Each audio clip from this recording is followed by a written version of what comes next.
विद्यार्थी मित्रांनो, सह्याद्री ट्युटोरियल्स मध्ये तुमचं स्वागत आहे. आत्तापर्यंतचा सगळ्यात इम्पोर्टंट व्हिडिओ प्रोव्हाईड करतोय तुम्हाला मी.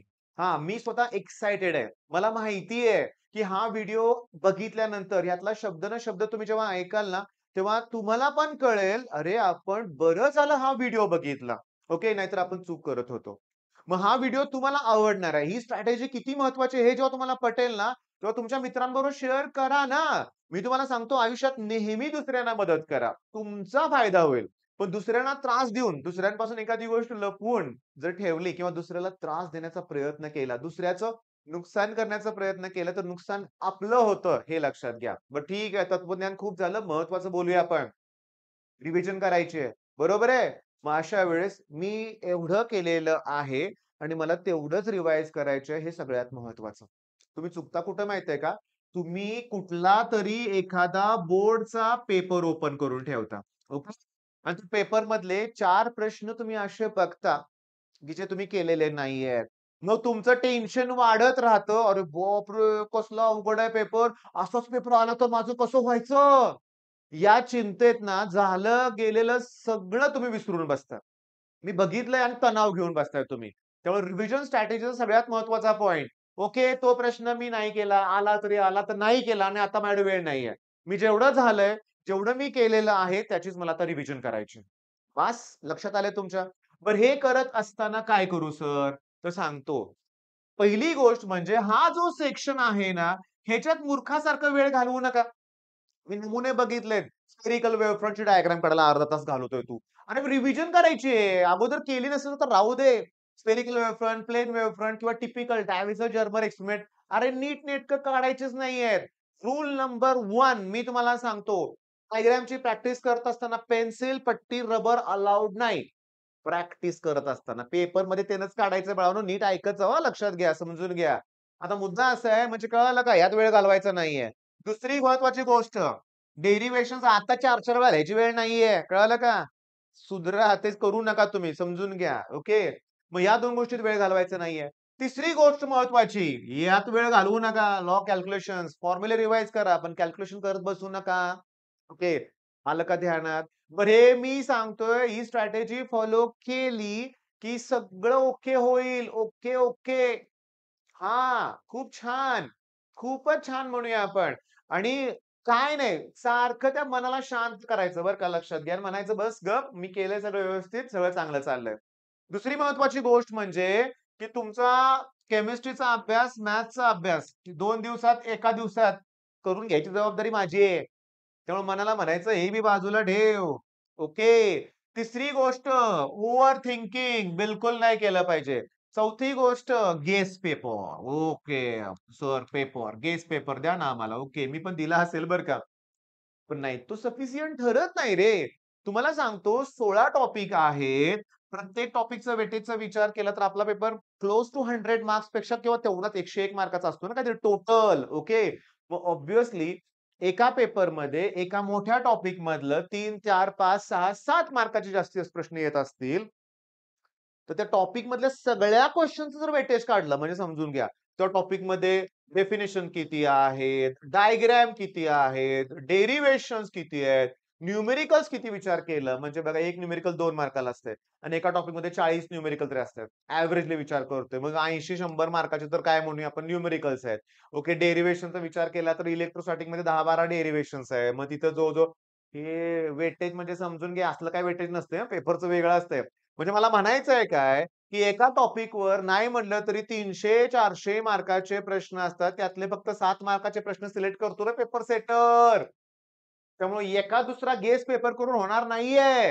हे लक्षात घ्या. रिव्हिजन सगळ्यांचीच करायची आहे.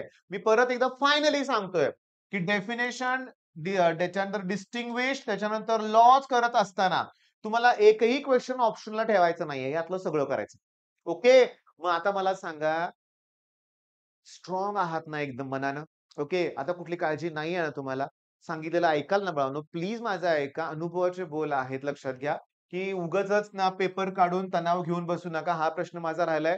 मी तुम्हाला सांगतो नमुने. माझा एक XYZ स्टुडंट माझा एक होता किंवा मित्र होता माझा म्हणूया आपण. ठीक आहे. आता ठीक आहे मित्रच होता. इंजिनिअरिंगला सांगतो मी तुम्हाला आठवलं ती गोष्ट सांगतो. आमचा एक मित्र होता. पेपरला एक 20-25 मिनिटं आम्ही गेलो अगोदर ठीक आहे. तो येणार. "अरे हे केलं का? ते केलं का? अरे हे केलं नाही व्हय? अरे हे येणार आहे परीक्षेत, हे केलं नाहीस व्हय तू अजून? अरे हे करायला पाहिजे होतं." झालं आता संपलं. "हे येणार आहे, आलंय मला माहिती आहे." जसं कसं ह्यानेच पेपर सेट केला होता. कायम मला वाटायचं एक कानाखाली मारू यायच्या म्हणूया आपण किंवा सगळी मुलं सगळ्यांच्याच मनात तेच विचारायचं. म्हणायचे, "आलं येड आता हे सुरू करणार." म्हणजे आम्ही त्याला इग्नोर केलं होतं म्हणूया आपण. तुम्ही पण अशा लोकांना इग्नोर करा. काही पण हे येणार आहे गॅरंटीनं असलं काही नाहीये लक्षात घ्या. मला सांगायचं आहे काय बघा समजून घ्या बरं का. मी काय सांगतोय ते बघा. माझा एक मित्र होता. ओके. 10th मध्ये फेल झाला. इतिहास, भूगोलमध्ये फेल झाला. इतिहास, भूगोलमध्ये फेल झाला. याच्या मागचं रिझन आहे आत्ताचंच म्हणूया आपण. त्याचे ना, त्याच्या बहिणीचे मिस्टर ना, इतिहास, भूगोल यातला कुठलातरी एक विषय शिकवायचे बरं का. मी तुम्हाला सांगतो आणि आम्ही 10वी ला असताना मी तुम्हाला सांगतो, सगळं चांगला अभ्यास चालला होता तो. झाला पण असता पास. पण ठीक आहे. पण ऑब्व्हियसली बहिणीच्या मिस्टरांना आम्ही दाजी म्हणतो, दाजी. तर तुम्हाला सांगतो त्या दाजीनी ऑब्व्हियसली काही आय-एम-पी क्वेशन्स विचारायला दिले होते. ओके. पण याला काय वाटलं माहितीये का, की दाजीनी पेपर फोडला माझ्यासाठी. आम्हाला म्हणजे म्हणला, "हे बघ हे पेपर येणार हे प्रश्न येणारच आहे. दाजीनी दिलाय पेपर मला, पेपर फोडलाय." मी तुम्हाला सांगतो त्यानं अभ्यासच केला नाही. तेवढे दाजींनी काय जे 15-20 आय-एम-पी क्वेशन्स दिले होते ना, त्यातले बी ना हिरोनं काय केलं माहितीये का? कशाला एवढं करायचंय? पासिंग पुरतं करूया ना. म्हणून त्यातले बी थोडेच प्रश्न करून गेला होता. आणि परीक्षेत ते प्रश्न आलेच नाहीत रे बाळांनो. आलेच नाहीत आणि तो मुलगा हिस्ट्री, जिओग्राफी, इतिहास, भूगोलमध्ये फेल झाला होता. आमचा मित्र माझा म्हणूया आपण. मग मुद्दा लक्षात आला का?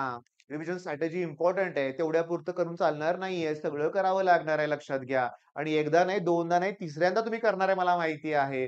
पण हे करत असताना तुमचं मन शांत असणार आहे. आणि सगळ्यात महत्त्वाचं, एखाद दुसरा वेगळा प्रश्न दिसणार आहे पेपरमध्ये लक्षात घ्या, जो तुम्ही केला नाही ते. Okay, no problem. मी तुम्हाला सांगतो ॲक्चुअली हे एक चॅनल मी नेहमी याच्यावरचे व्हिडिओ बघत असतो हां. आदित्य सी असं चॅनलचं नाव आहे बरं का.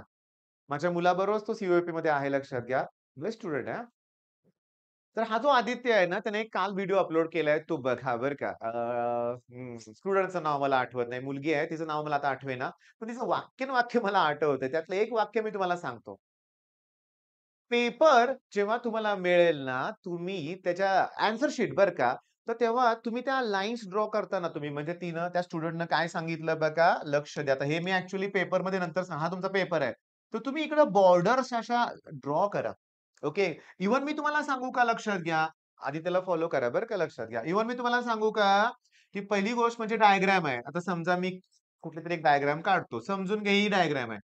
तर ही डायग्राम काढून झाल्यानंतर त्याला पण तुम्ही बॉर्डर द्या. त्या डायग्रामचं नाव इथं लिहा, लेबलिंग व्यवस्थित करा. म्हणजे तुमचं अक्षर नसेल भलेही चांगलं, पण तुमचं रिप्रेझेंटेशन चांगलं असलं, तरी मार्क मिळतायत. ओके. म्हणजे मी तुम्हाला सांगू का आणि त्या स्टुडंटनं काय सांगितलं आणखीन एक सांगतो, की बहुतेक तुम्हाला क्वेशन पेपर 10 मिनिटं अगोदर देतायत. ओके. तिचं म्हणणं होतं, की तो क्वेशन पेपर एकदा ओव्हरलूक करा. ओके. आणि त्यानंतर शांतपणे थांबा थोडंसं आणि ठरवा कुठले प्रश्न तुम्हाला येतायत, कसं सॉल्व्ह करायचं, काय करायचं ते. इथे एक ड्रॉबॅक आहे खरं बरं का. ओव्हरलूक करताना तुम्हाला 2-3 प्रश्न अवघड दिसले तर खचून जायचं नाहीये. होईल अटेम्प्ट. अवघड असेल ना, तर सगळ्यांसाठी पेपर अवघड आहे हे डोक्यात ठेवावं लागतंय आपल्याला. मग आता ही रिव्हिजन स्ट्रॅटेजीचं इम्पोर्टन्स सगळं मी तुम्हाला सांगितलेलं आहे. काही नवीन करत बसू नका. जे झालंय ते रिवाईज करा. All the best.